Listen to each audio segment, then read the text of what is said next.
NKRI, teman-teman semuanya, Fachri Hamzah membongkar tindakan Presiden Jokowi dalam melakukan hilirisasi industri yang selalu mendapatkan tekanan-tekanan dan gangguan dari Uni Eropa yang tidak menginginkan Indonesia menjadi negara maju. Mereka selalu menghalang-halanginya.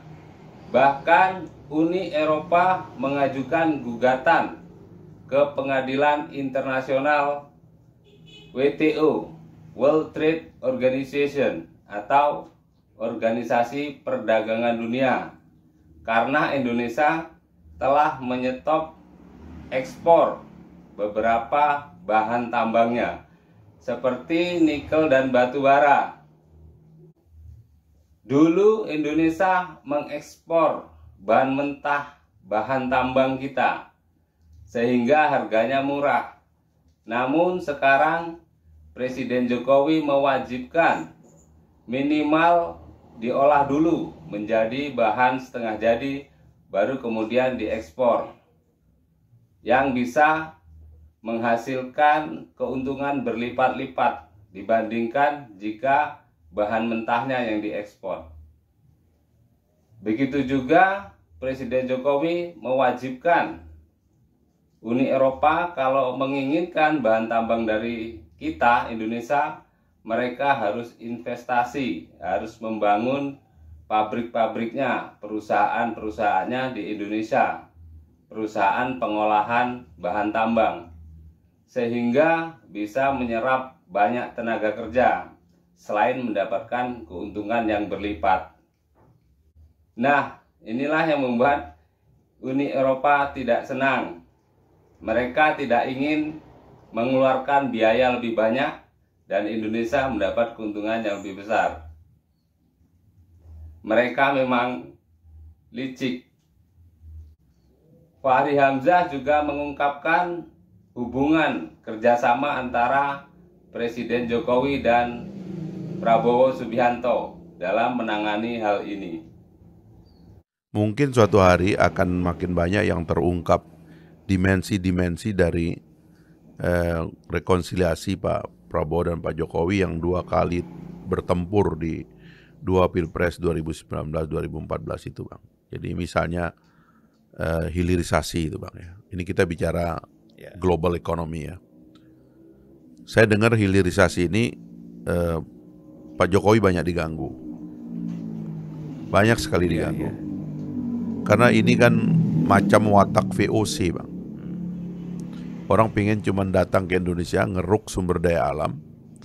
Sumber daya alam itu dikeruk dan nanti dia bikin lubang-lubang di tanah bangsa kita.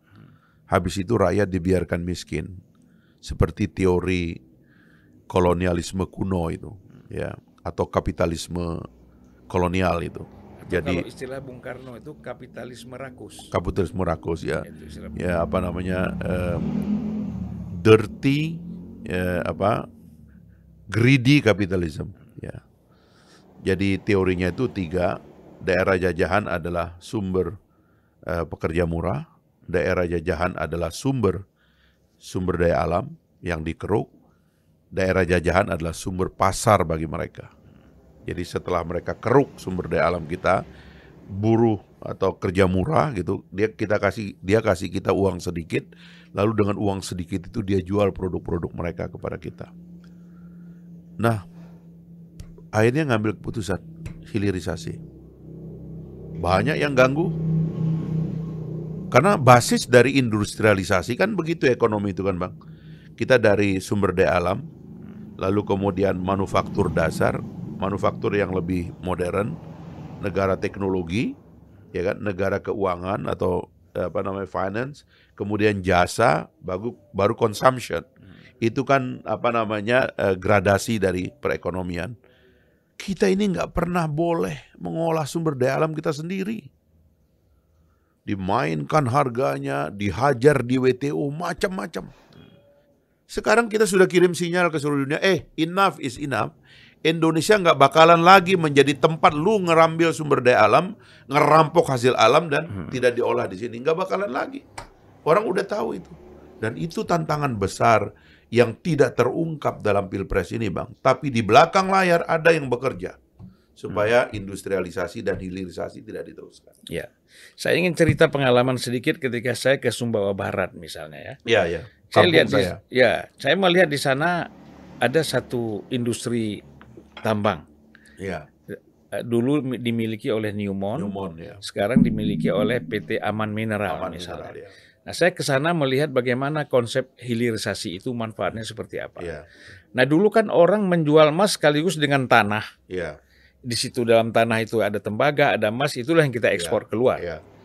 Tetapi dengan hilirisasi ini kan manfaatnya itu kan sekarang besar sekali karena kita tuh mengolah emas sendiri. Iya, Baru setelah menjadi emas batangan, iya, kita jual ke sana. Itu kan luar biasa. iya, betul. Begitu juga Freeport melakukan hal yang sama.